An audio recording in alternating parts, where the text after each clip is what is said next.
You're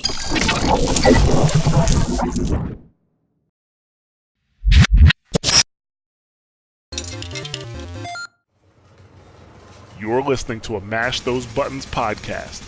Visit mashthosebuttons.com for a full podcast schedule. Cargo secured. Extraction complete.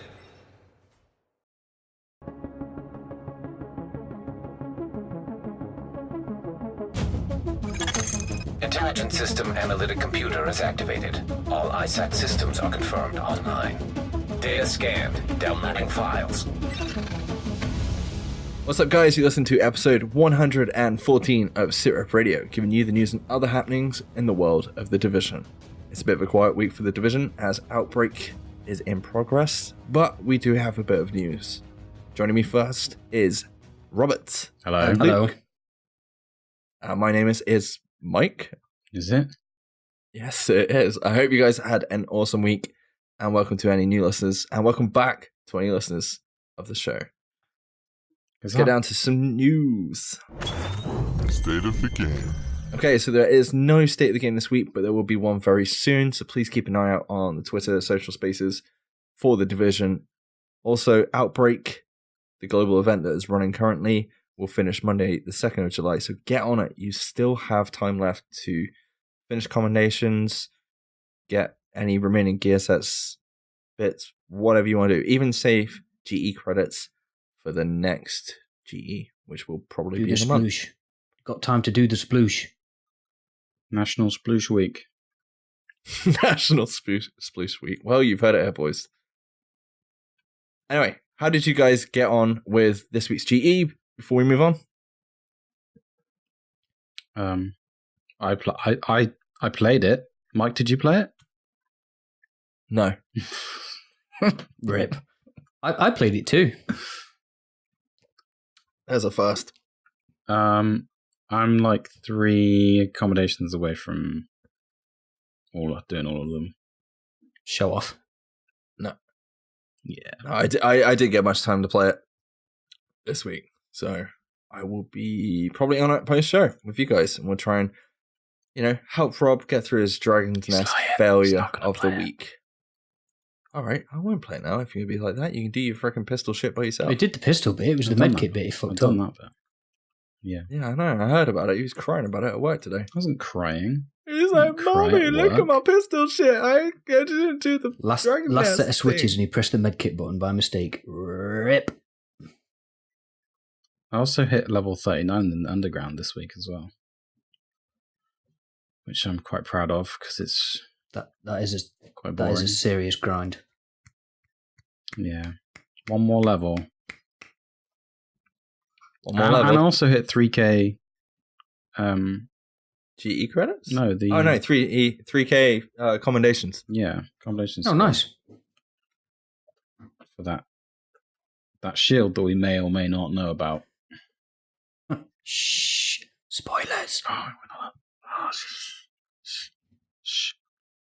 No, I will just jump in and say I've been back playing a couple other games as well, because obviously there's a huge summit. Most games platforms have sales on at the minute. I'm pretty sure Rob bought a few games in the sales. When do you have time to play those games, Rob? I'll make time. You will make time. I bought CSGO. I played it like once. I'm so bad at it. I'm just gonna say this now. Every time I go to play a game that isn't The Division, I'm pretty sure The Division comes back with something else. Like, fuck, I'm not gonna get to finish this game again, or another game, or start something completely new. So I've been working my way through Dying Light at the minute. I'm about halfway through, and I'm determined to finish it because I get the piss ripped out of me all the time for buying games and not finishing. So fuck it. Really? By who? You cunts. I don't think that's something I'd do.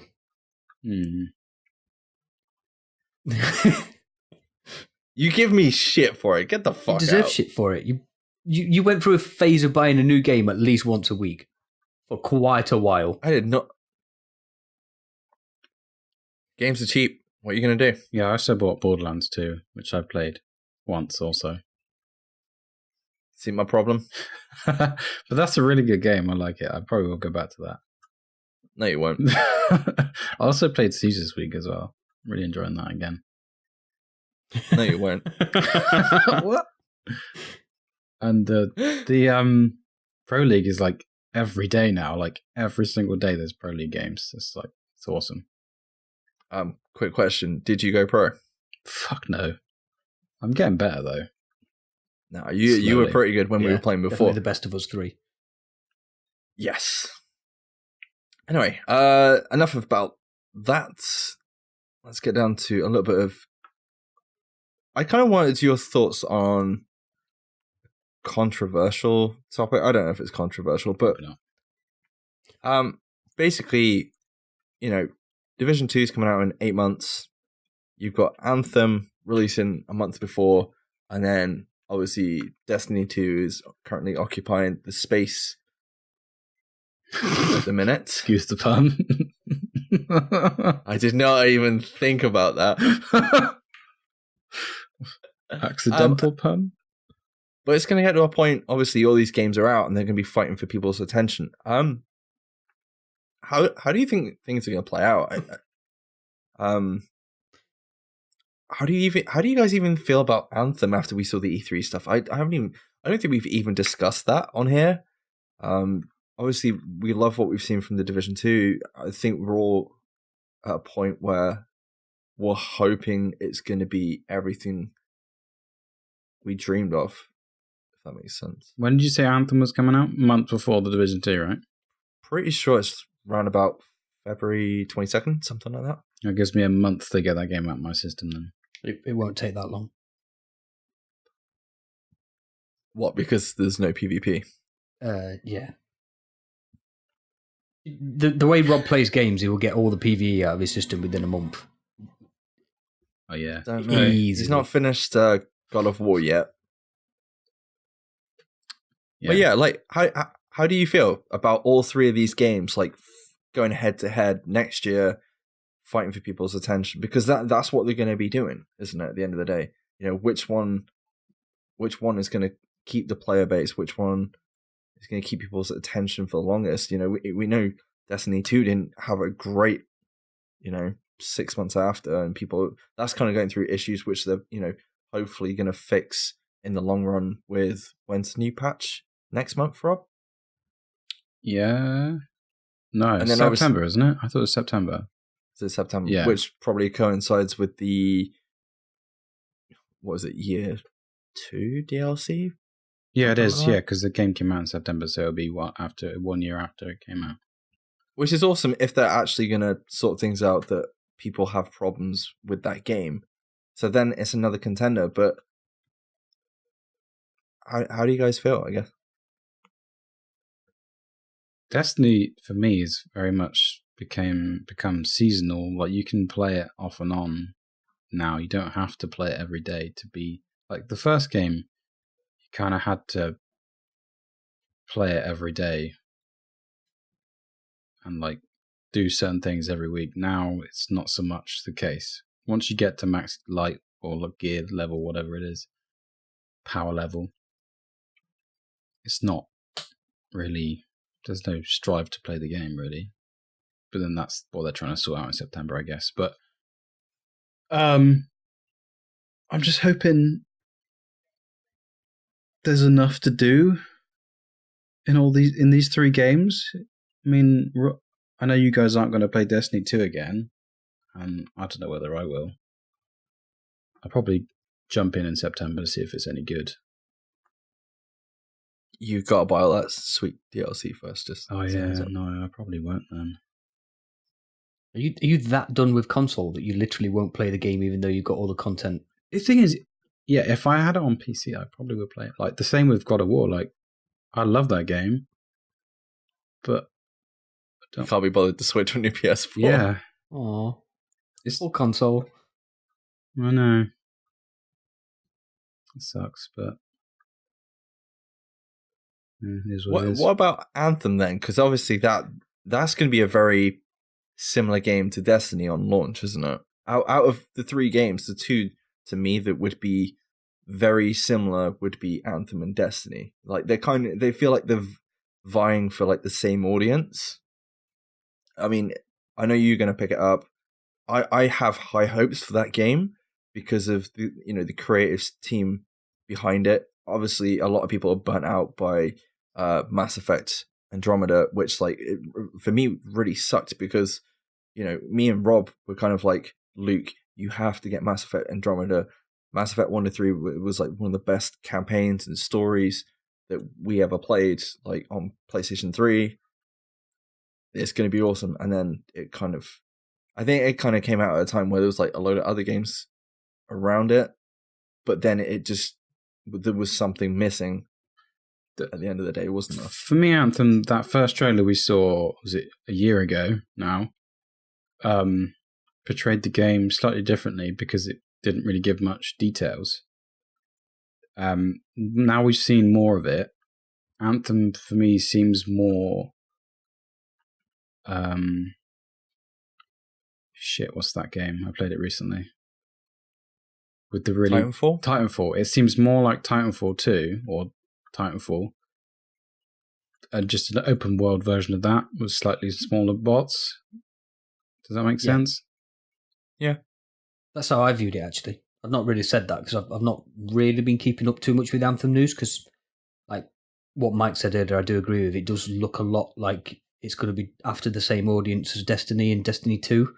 So I've kind of just been ignoring it. But yeah, it does look like a Destiny version of Titanfall. I would definitely agree with you on that. But if that's the case, then it's probably going to be a really good game because Titanfall's amazing. Like the storyline. Well, the second one is anyway. Yeah, I will, as it ramps up towards launch, I will keep an eye out on it more because I think it will be a game I pick up. I'm not going to say for sure. But I'd definitely like to know more about it before I do decide on whether I'm going to buy it or not. But if it does look like it's going to come out in a good place, I'll pick it up before TD2 comes out, for sure. I think it's a difficult pre-order or no? No, I'm not pre-ordering. No, me neither. Is anybody worried about? I take it no one here is worried about Anthem being competition for The Division 2 because like that was one of the things that I'm pretty sure we said a couple of months ago. It's like Anthem's going to be releasing around the same sort of time. They're going to be after the same sort of audience. And I'll be honest, after E3, as much as I want a sci-fi game, open world with mechs, we don't have a lot of games like this, and to have that would be awesome. But I'm not worried. I'm not worried, and I might be. I don't know if it's just me being slightly biased because of how much time we've spent playing The Division and been behind The Division the whole way, and seeing how much the game looks like it's like they've took the feedback, the advice, and what players want for the sequel, and then Anthem kind of felt pale in comparison. It was just like this. It looks very similar to Destiny, and which isn't a bad thing, and I can understand why they're after that audience because Destiny has a huge following, whether you like that game or not. Especially the first one. A lot of people are burnt by Destiny 2 at the minute, including myself. But it still has a huge community at the end of the day. And I'm not particularly worried. I mean, are you guys worried about Anthem versus The Division on launch? I was, but then, because a lot of the community that we're in touch with on Twitter and the other socials and stuff for The Division were obviously hyped up for Anthem coming out and more details coming out at the latest E3. And then they dropped the bombshell that there was no PvP, or certainly no PvP at launch. And it did to me what it did to a lot of other people and was kind of a turn-off straight away. It's like that I stopped looking out for details from Anthem then. And like I said earlier, I'll wait till close to launch to find out if the story's going to be any good or not. But I think a lot of Division players will just wait and get Division 2. If it is literally less than a month between the two, just play something else for 3 weeks and then just pour all your time in Division 2. So I'm nowhere near as worried as I was when we knew that Anthem was coming out at the same sort of time. Rob? Just to flip on his head, I think maybe Destiny and Bungie should be worried about Anthem. taking their player base, but as for taking the Division player base, we'll see, I guess. Because there is a lot of PvEers out there that don't like places like the Dark Zone and stuff, and don't go in the Dark Zone, so it's going to appeal to them. I don't know. Yeah. Just trying to think. Bloody. I've got I've got to be honest. I've got no worries about Anthem. I really do hope the story is good. From what I know, I know he's left the project now. I'm hoping his work on it is done. But the original writer of the Mass Effect trilogy, Drew Karpyshyn, was involved with it. It's the one thing that I've held kind of close to heart at the minute, that the game will be good because you can have awesome gameplay, you can have awesome mechanics, but if the story falls flat, then there's nothing really, and the lore as well. If you have no lore that makes you want to play more and be intrigued by the actual, if you're not making a world through the story and the lore, there's not much in it. And the fact that Drew Karpyshyn was a part of the creative team at some point, or at least write the story, that's the only thing, that's kind of keeping me like interested in it at the minute. The one thing I will say is the fact that all three of these are going head to head. If it doesn't do anything but this one thing, it creates competition, and it like Rob said, people should be worried in these. By the looks of it, the Division 2 has learned a lot from a lot of the failings over the last year, with shit that Battlefront 2 has been doing, shit that Destiny 2 has been doing, the shit that the Division itself did. Like, if we go back to the Division 1 on launch, and how, like, I watched Marco Styles' video today of basically, what was it, the history of the Division from 2013 to 2018. And when you listen back and you realize how bad the game was when we played it at launch and post, level 30, and how broke some of the things were, like Falcon's Lost, just PC was an absolute shit show, and how much that game's changed. And they had to learn, evolve, and the time taken, obviously, to do 1.4. All of them, I hope, are going to strive to do better. Having these three franchises fighting for people's attention will only, I hope, make the game better for us, the players, in the long run. Indeed. I don't really know what else we can say for that. I just hope, at the end of the day, if you like all three of those games, they're as good as you want them to be. Because I, for one, I have high hopes for the Division 2. I feel very tentatively like they're taking people's expectations, and they've done a very good job at revealing that they are listening. I just hope Anthem does the same for that community, and Destiny listens to that community as well. Anyway, we do have an IFM. So if you don't know what IFM is, it was originally started, what was it, around about 1.6 by us?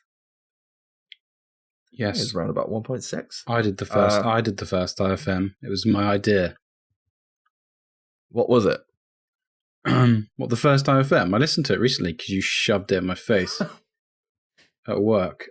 I came up with an idea with having the Last Stand junctions in the Dark Zone and using them to create conflict. And look what happened. Yeah. If you don't know, IFM are ideas for Massive. It was a bit of a joke with us because obviously Massive, we kind of knew we were working on something else. Obviously they were involved with the Division, but Red Storm, Leamington, and Nottingham, I can't remember what the studio is Nottingham? Newcastle. Which one is it? Newcastle. Reflections. That's the one. Reflections, I couldn't remember off the top of my head. Were obviously taking the reins when we were discussing on this, so it's a bit of a joke for us. But it's basically something we used to do to put out ideas for the Division, content updates, and for the future. However, I wanted to kind of bring one back due to, obviously, there's a film coming out soon, which reminded me of this. But there's also world events that we know will be coming with the Division 2. So if you don't know, or don't remember, or haven't seen it, The Purge.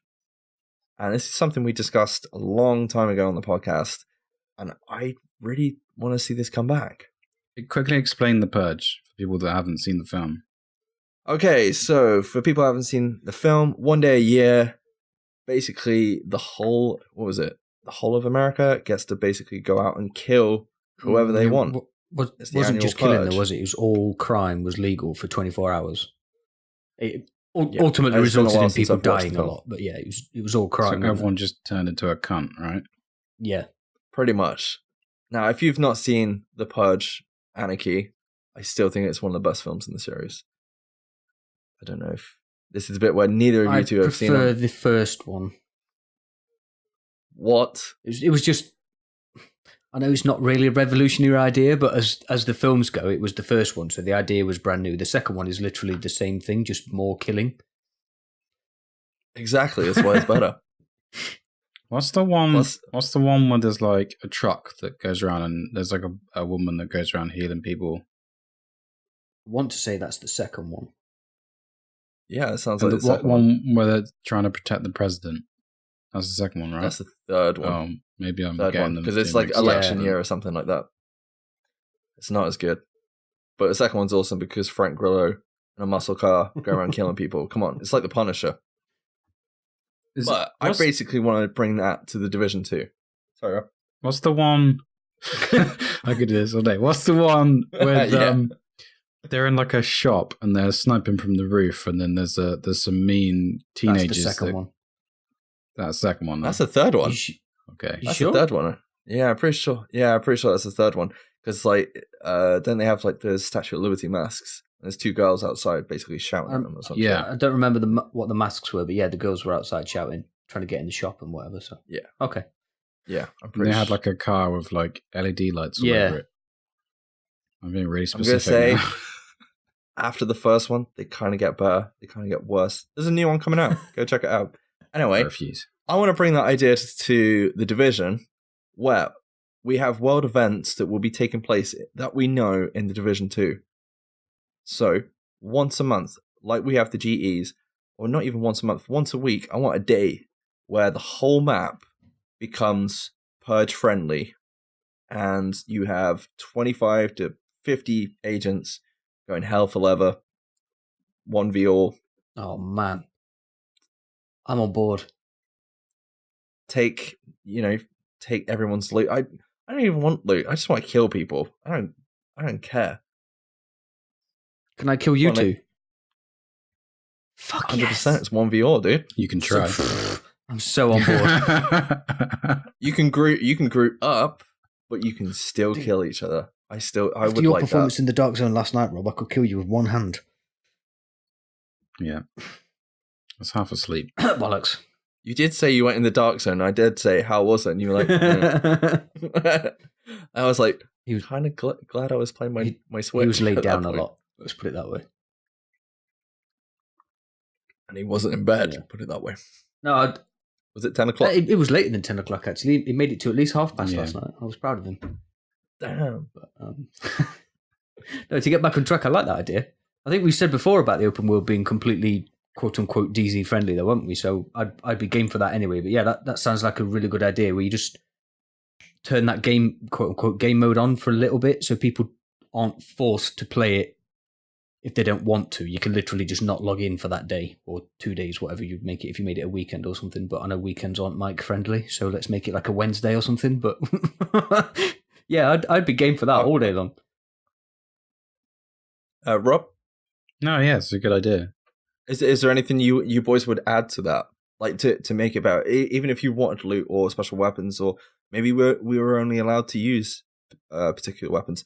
I mean, I did think of one way of revamping it is it's basically the purge.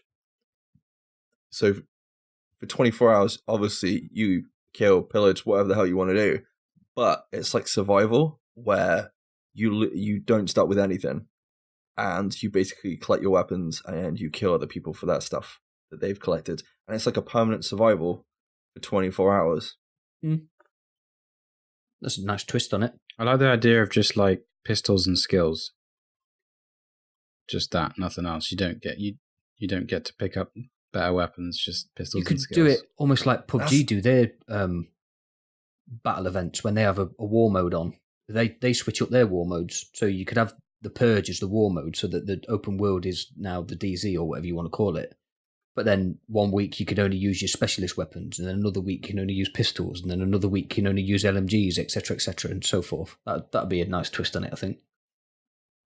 Because the thing is, at the minute, we don't even, like, we've seen control points from the Division, or a control point, and what we don't know is if the world of the Division 2 already has this, whether you're going to be able to see other players in your server helping you get the control point. We don't know that. That would be really cool. Obviously, that's something that Destiny does, and I know I've said from the beginning, I want to see more agents in the vicinity of wherever we are, not only like our community base of operations, wherever we're going to be in the sequel, but flipping on its head where you're seeing these people and you can just just kill each other. That would be cool. And also the Dark Zone, as far as we know, yeah, it's been confirmed, but what if Washington DC is the Dark Zone? Oh, dude, don't tease me like that. There was walls. They found the walls. Yeah, there's walls, but what if it's like locked in? What if you're already in? That's what I'm saying. Oh, mind blown. So Marco Style thought they were the walls of the Dark Zone on the way in, but they're actually the Dark Zone on the way out. And you've been in the Dark Zone all along. Just like Rorschach says, I'm not stuck in here with you. You're stuck in here with me. Exactly. Anyway, that's really it for this week. That's our IFM, our discussion. Do we have any questions? We did have one from Rempency saying, who's your guest and why is it me? Dude, you can always be our guest. Be our guest. Be our guest. We could sing Disney songs together. Dude, if we ever get a Patreon set up, I want karaoke Disney songs with Remy and Edelon Fox. Edelon Fox especially, because that motherfucker, you want Backstreet Boys song. I can't even. He does a very good impression of the Backstreet Boys. There you go. I did it for you. Does he do it in an Australian accent? Or could he do it in an Australian accent? I reckon he would if you asked him to, yeah. I'm pretty sure, yeah.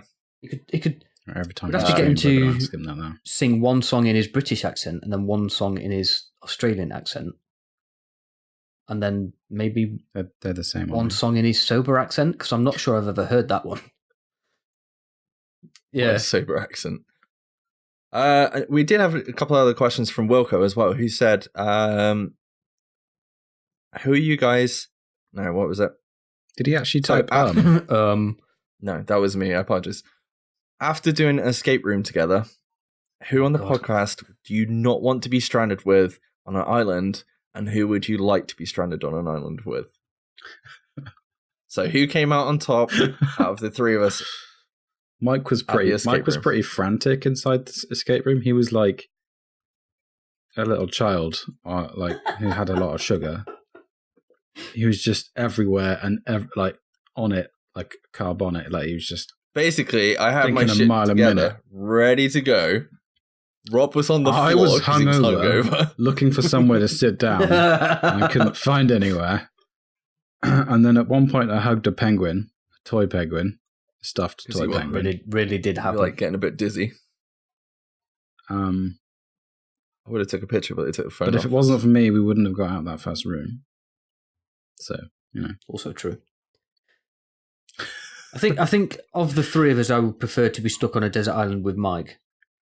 But you were severely hampered by, the state of your hangover. So I think you should be given a retest on You that. want to be stuck on a desert island with a hyperactive child? No, that's a bit weird.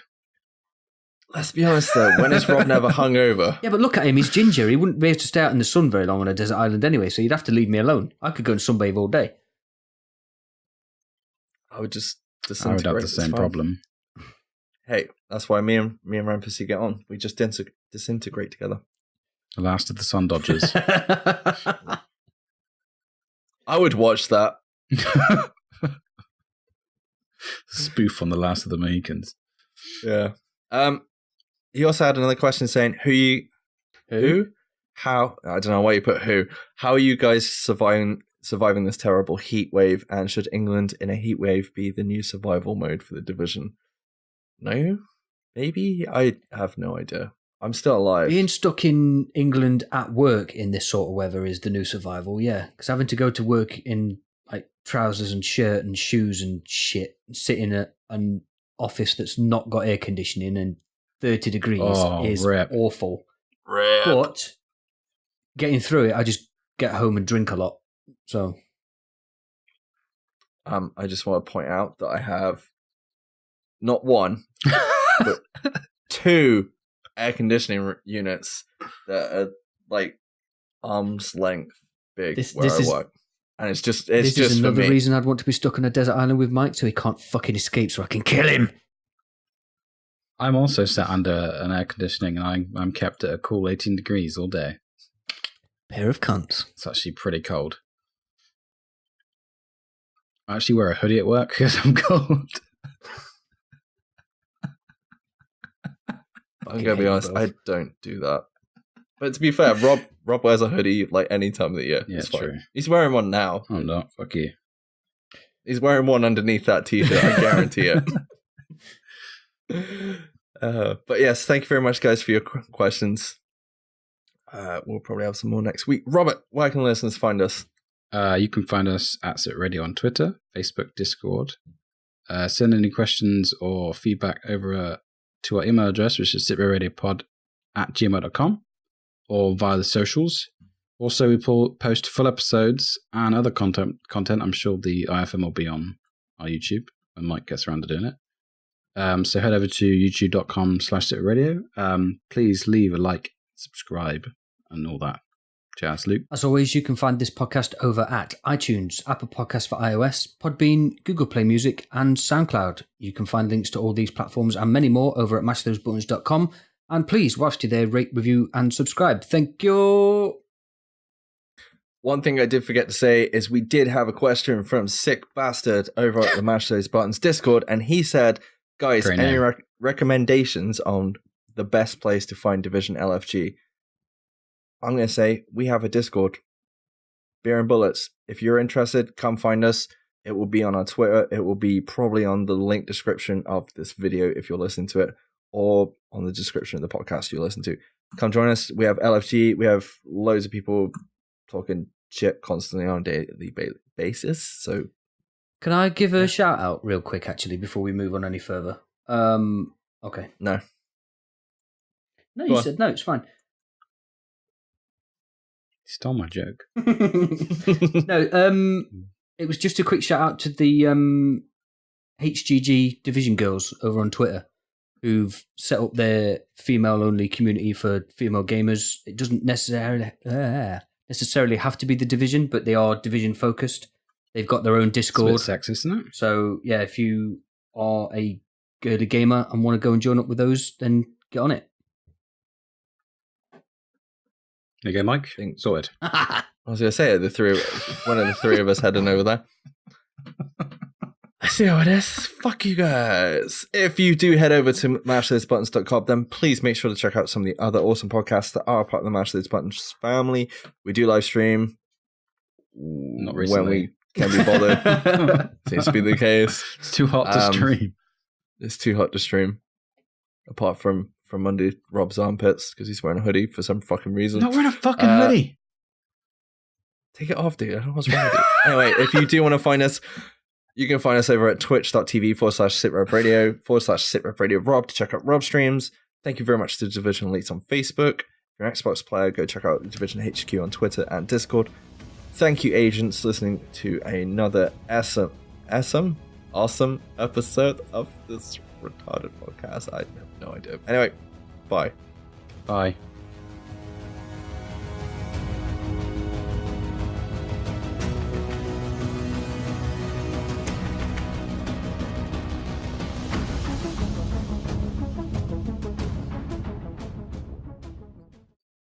Fuck you, Luke, because I don't give a fuck. You're listening to a Mash Those Buttons podcast. Visit mashthosebuttons.com for a full podcast schedule. Cargo secure.